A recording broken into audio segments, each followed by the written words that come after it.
Today's podcast is brought to you by Audible.com. Get a free audiobook download and 30-day free trial at washingtech.com/book. Over 180,000 titles to choose from for your iPhone, Android, Kindle, or MP3 player. Moving the needle. Welcome to the Washingtech Policy Podcast. Curating communications, media, and tech policy news so you don't have to. News, interviews, everything you need without the axe to grind. It's the Washingtech Policy Podcast with Joe Miller.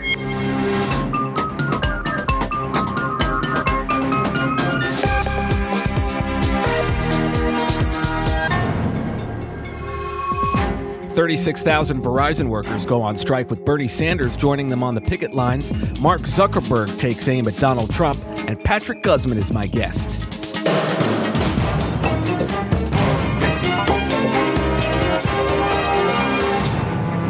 $36,000 Verizon workers have gone on strike. It's the largest strike in the U.S. since 2011, which also involved Verizon workers. The strike is primarily of Verizon's broadband and Fios business units, and not so much wireless. Meanwhile, Salon reports that presidential candidate Bernie Sanders and Massachusetts Senator Elizabeth Warren have both joined striking workers on the picket lines, while presidential candidate Hillary Clinton took a $225,000 honorarium from Verizon back in 2013, according to tax records. Salon also reports that Verizon has contributed up to another $250,000 to the Clinton Foundation, and that several Verizon executives have contributed thousands of dollars to Clinton over the years. You can check out CNN Money and Salon.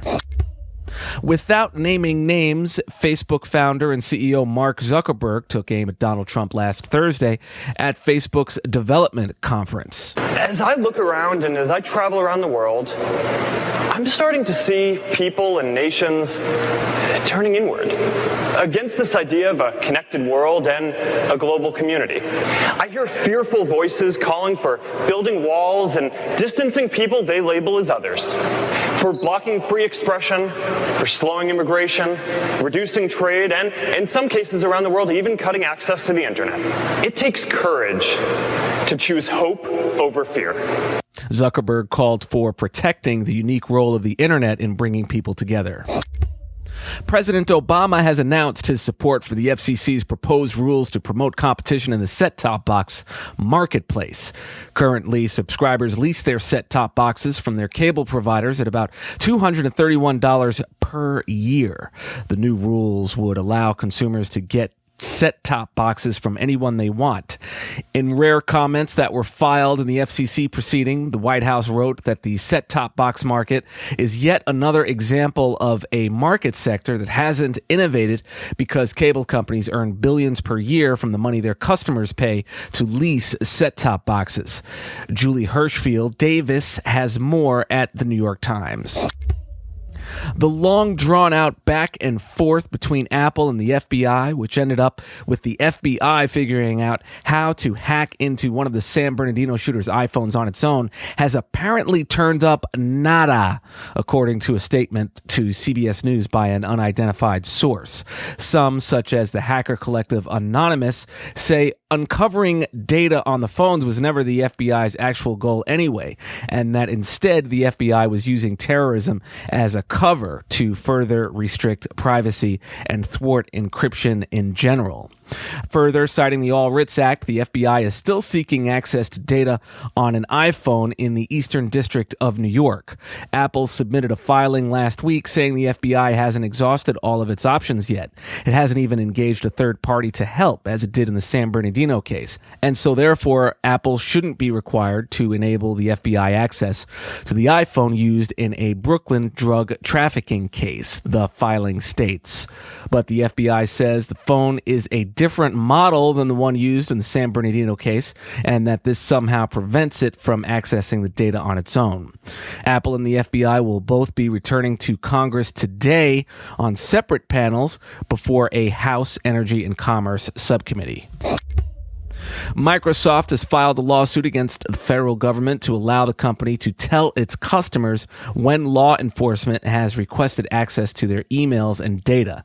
The complaint was filed in the Western District of Washington. The White House has announced the formation of a new President's Commission on Enhancing Cybersecurity, part of the President's Cybersecurity National Action Plan the White House released in February. You can find the full 12-member list of commission members at whitehouse.gov. Fiber is the only fix. That's what Verizon has been telling customers who do not want to switch to fiber when their copper line goes down. The company is simply not repairing copper more than twice within 18 months. Verizon is telling customers who call twice within 18 months to have their copper lines fixed that they're going to have to go ahead and switch to fiber. Ars Technica has more. H.R. 2666, the No-Rate Regulation of Broadband Internet Access Act, passed the House last week. The bill contains provisions to undermine the FCC's net neutrality rules it passed last year, but the president has said he won't sign it. Nothing more needs to be said on that. Finally, the Article 29 Working Party, which is the pan-European advisory group responsible for advising European member nations about laws affecting Europeans' data protection, has issued a strong rebuke against the so-called Privacy Shield the U.S. and EU spent 2 years hammering out. Article 29's main concern has to do with what it considers a lack of adequate protection against the bulk collection of Europeans' data. Article 29's opinion does not have binding legal authority, but it will influence how EU member nations will treat the Privacy Shield. The Guardian has more. Stay with us.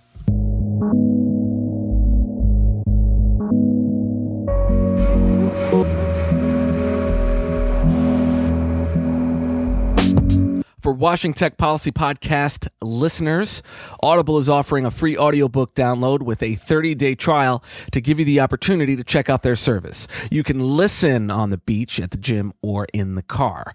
How about The Alchemist by Paul Coelho? You can download The Alchemist or another audiobook free by trying audible.com. Sign up for your free audiobook and 30-day trial today at washingtech.com/book.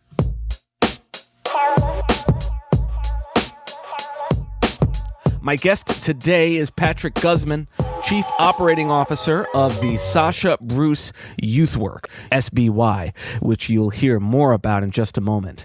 Prior to joining SBY, Patrick was the President and Managing Director of the Equal Footing Foundation and Managing Director of Social Sector Innovation's Startup Middle School, a pilot program that trains and develops a sustainable pipeline of early-stage masters of disruptive technologies from underrepresented backgrounds at the Howard University Middle School of Mathematics and Science, or MS Squared. Prior to his work with the Equal Footing Foundation and Social Sector Innovations, Patrick was the executive director of the TechNet Foundation Incorporated, or Converge US, and chief innovation officer at the National Urban League. At Converge US, he helped give birth to a series of social innovations, including My Military Life. In his work at the National Urban League, Gusman managed strategic planning and was responsible for introducing a groundbreaking social media effort, IamEmpowered.com. Gusman received a JD from Georgetown University Law Center and a Bachelor in Finance and concentration in French from the University of Notre Dame. He also serves on the board of the Kenya Village North Project. Patrick Gusman. Patrick, welcome to the show. Thank you. Pleasure to be here. And, you know, I like to use this show to update everyone on the top news happening in the tech policy space, but also use the interview portion to highlight examples of how technology is being used as a tool to empower people. Today, we're going to focus on an organization that for 40 years has been making an impact in the lives of homeless kids in D.C., and that's the Sasha Bruce Youthwork, SBY program here in Washington, D.C. Since 1977, SBY in Georgetown has been a safe haven for troubled youth, a place to come when they run away from home.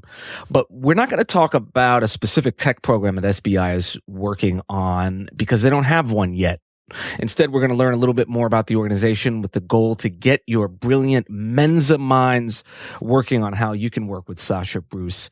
A couple episodes back, Beverly Parenti of The Last Mile was on the show talking about her program that helps prison inmates learn how to code so that once they're released, they'll have some marketable skills and be able to hit the ground running as junior software engineers. Well, what if we did the same thing for homeless kids and kids who, but for their situation at home, could really be doing some amazing things? So, Patrick, thanks for joining me. My pleasure. I'm very happy to be on the air with you. Tell us a little bit about the Sasha Bruce Foundation, what its objectives are, what its mission statement is, how it works, and the accomplishments it's had over the last 40 years. One thing to preface all of this by is that I have been the Chief Operating Officer of Sasha Bruce Youthwork for about 120 days. I am trying to master all the great work that they've done, but it's only been 120 days. So Sasha Bruce Youthwork was founded by Debbie Shore roughly 40 years ago. She was a grassroots organizer of services for homeless youth, and she got together with the Bruce family and was able to expand the outreach. And for over 40 years, there have been services both for homeless youth and at-risk families. And those services stretch from all the types of classical things that you think of in terms of services for homeless youth, shelters, those type of things, all the way to workforce development programs, and then to high school outreach programs entailing college readiness and health education. Yeah, I remember calling Covenant House a few times growing up because I want to see if the thing actually worked. But how does Sasha Bruce identify kids to work with? Does somebody just walk up to them, or is it more of the thing where kids call a hotline number? So it's actually all of the above. There are people who call. We have a hotline number. What happens is there's a quick assessment done, and then there is a placement in either Sasha Bruce, one of our programs, or one of the other programs in the city. The other thing that happens is we have a new drop-in center at 741 8th Street Southeast, and there are people, young people, who are just walking up there, ringing the doorbell and receiving services from our program. There are a lot of misconceptions about homelessness. What do you think some of the common misconceptions are, Patrick? What does the average person need to know that maybe they don't think about? A couple of things. The first is that homelessness is not necessarily that kid that you see out there standing on the subway or the metro grate or hanging out after hours looking all disheveled. What we're finding are a great number of youth are functionally homeless. What this means is that they're couch surfing. They may be having a buddy from school allow them to sleep one night on the sofa in their parents' home or in the basement. But these youth are severely at risk because some of the places where they're hanging out, especially young girls and young boys, they can be at risk that the people that are, quote, offering them shelter could also be putting them in danger. And so what is the kind of the most common reason for kids to become homeless? So one of the most common reasons is that they are tossed out by their parents. A lot of that is because of sexual orientation. There are some recent statistics saying that, and this was done by the Mayor Muriel Bowser's homeless youth census in 2015. 43% of the youth counted and self-identified themselves as LGBTQ. And 15% of them said that they were tossed out by their family due to a conflict revolving around their sexual orientation or gender identity. What's the matter with people throwing out their kids because of their sexual orientation? So the parents, there are a number of issues, and I don't want to get into whether or not it's their religious beliefs or otherwise, but there are difficulties. Some of it is also from the youth not believing that they can trust their parents to understand the issues that they're going through. But a lot of it is a non-belief, disbelief by the parents. And again, I want to preface all of this by saying I've been with the organization for 120 days, and I am learning a lot about what these underlying programmatic and policy issues are. Gotcha. But so now have you looked at the statistics yet since you've been there? Do you see what the how many kids in DC are actually homeless, as Sasha Bruce defines it?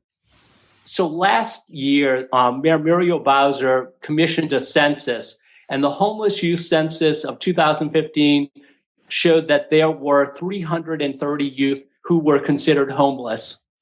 Man, and what percentage of those were LGBT? So that 43%. Wow. And of those, 15% said that a family conflict centering around their sexual orientation or gender identity was the reason why they were homeless. So tell us about some of the programming that Sasha Bruce is doing.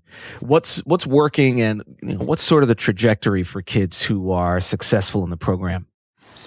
So we have been tremendously successful in bringing young people in. So our cornerstone program is at the Sasha Bruce House, located at 1022 Maryland Avenue. And there, that is a safe and secure shelter for young people who have either experienced homelessness because of a family situation where they've lost a parent, or because they've been tossed out for some of the issues we talked about because of their sexual orientation. And the real success stories come from the fact that they start out the Sasha Bruce House, they go into some of our workforce development programs, and then they come out the other end actually having jobs. And we have some people working for us who are actually successful people who have made that entire transition, starting up as homeless, going through workforce development, and then actually working for us, as well as people who are now working for Fortune 500 companies have started off through our programs. And it's just wonderful when that happens. And so now I would assume, and I'm not casting aspersions by any means, and maybe this is a little, I don't know, stigmatizing the kids, and I don't intend that in any way, but what happens if they're not a fit? Say they're seriously mentally ill or delinquent in some way. What does Sasha Bruce do to help them get additional help? What are some other services that are out there that can help kids who may not fit at Sasha Bruce? One thing to know is that we do have wraparound services. So it's not just a bed. We provide clinical social workers who work with the youth and their families to try to work through a whole host of issues. If someone is mentally ill and needs to be hospitalized or that, we will help them find those types of services. But we work with the families and the youth first before that is shown as an alternative. And so what can the average person do to help end youth homeless, other than like just not kicking them out of the house? What are some things they can do? So there's a policy issue. One is currently some of the policymakers with HUD and other officials are not expanding the definition enough to consider the fact that there are a lot of homeless youth who are couch surfing. So we need to have a reality check. And this can be teachers, this can be a number of people to actually help identify those kids who are struggling, who are effectively homeless because they're couch surfing. They may not be on the street, but they're just as homeless, just as vulnerable because they're being forced to couch surf. So that's one thing. And clearly, we could use all of the financial and in-kind resources possible so that we can serve as many of the homeless youth as possible. Yeah, and a lot of times we don't make the connections between tech policy and things that aren't directly, obviously, apparently on their face related to tech. But, Patrick, we've known each other a long time, and you've always been involved in the tech space and helping kids build tech skills. I'd be surprised if you didn't have something you're working on to help Sasha Bruce's kids get working in the tech sector. I'm thinking that's why you're there. Is that what you're working on? So my main job is to be the chief operating officer, but you do know me well, Joe. I am working on a vision with the executive director, Debbie Shore, who's just a fantastic visionary, to bring in tech education in a stronger way into Sasha Bruce. The why is that in order for these young people to not only survive, but to thrive in the future, they need to have good paying careers. And the tech sector offers that. And just as some of your prior guests pointed out, there's tremendous talent out there. And if we are able to take this tremendous talent that exists within the ranks of the homeless youth and connect that to opportunities in the tech sector, we can have some real success stories. Yeah, I mean, there's literally talent everywhere. And a lot of tech companies say, oh, they can't find the talent, this, that, and the other thing. But it's literally everywhere. I had Beverly Parenti on the show, as I mentioned earlier, talking about her brilliant program to train inmates on tech skills, even without access to the internet. They don't even have access inside the facility. So here we are, kids who are homeless outside of out in society. And so here's a tremendous untapped resource. So I hope anyone listening right now trying to make the connections between their policy work within the Beltway and what they can do on the ground, even though Washington, D.C., the city itself, is within the Beltway, it really is an outside the Beltway type of service that you can directly connect to your policy work. So Patrick, it's been a privilege having you on the show, so thanks once again for joining me. I just want to ask you a few more questions, and then we'll close. Sound like a plan? Sounds like a plan. All right. On this podcast, we like to talk about policy and entrepreneurship, but also about what makes successful people like you tick. Tell us, Patrick, what are some habits, tactics, and apps that you use every day to stay on top of your game? So one thing is to use a schedule, to make sure that all meetings are placed in the Google Calendar, because without a calendar, without a schedule, it doesn't work. Just doesn't work.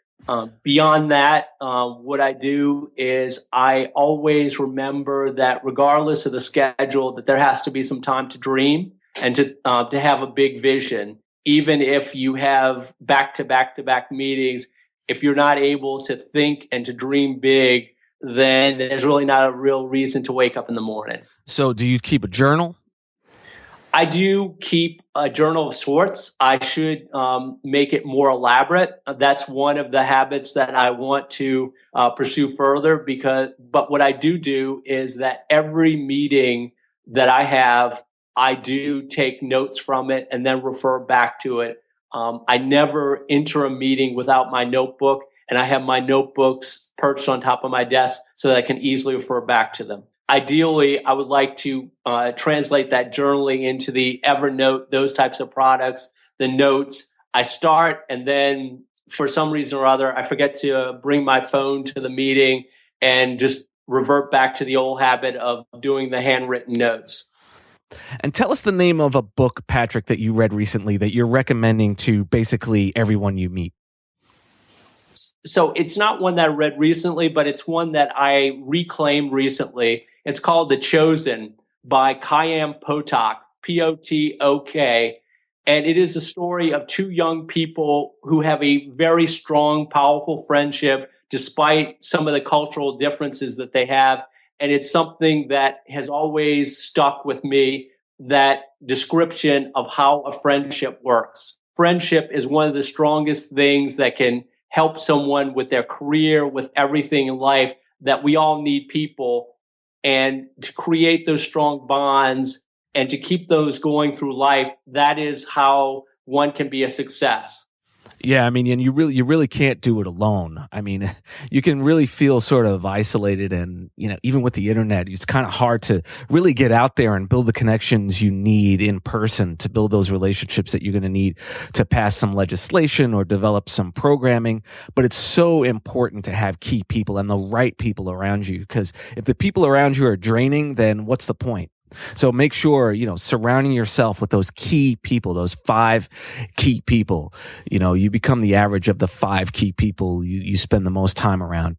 Thanks again, Patrick, for joining me. Do you have any final ideas you'd like to leave with the audience before we close? We all can be touched by homelessness, whether or not it is a son or daughter or niece or nephew who finds themselves at odds with the parents, and the conflict escalates and they leave home and they are too proud to come back. That's one way. The other way is financial downturns like the Great Recession can cause a lot of tension, a lot of financial loss that also can result in homelessness. And so therefore, every time you see someone on the street or you hear about a story, realize that it could impact you or someone that you love. And where can folks find you online? So folks can find me generally at Lancieux on Twitter, and that's LANCIEUX. That's the place where you can find the personal me. The other me, which is around Sasha Bruce and the work that my great organization does, that is found on Facebook or on Twitter at Sasha Bruce Youthwork. You've been listening to Patrick Gusman, COO of Sasha Bruce Youthwork, one of the largest and most experienced providers of services to youth in Washington, D.C. SBY helps young people find safe homes, achieve and maintain good health and mental health, create and strengthen supportive and stable families, explore opportunities in education and careers, and become tomorrow's leaders. Through 18 professionally staffed programs located throughout the city, SBY helps young people and families discover their own abilities to transform their lives. Patrick, thanks for joining me. Thank you very much. You can also find SBY on LinkedIn and on Instagram at Sasha Bruce Youth. That concludes episode 35 of the podcast. Thanks so much to all of you for listening. I can't do any of this without you, so thank you so much. If you're new to the podcast, or even if you've been listening for a while, be sure and subscribe to the Washington Tech newsletter and get new podcast episodes, the latest in media and tech policy research, and be the first to find out about anything new Washington Tech has in the works. The sign-up's on washingtech.com. Also, hit me up with a rating and review in iTunes, would you? Tell the world how much you love the podcast or don't like it. Thanks again to all of you for listening. I'll see you back here next week. Take care. Thanks for listening to the Washington Tech Policy Podcast. You've been briefed.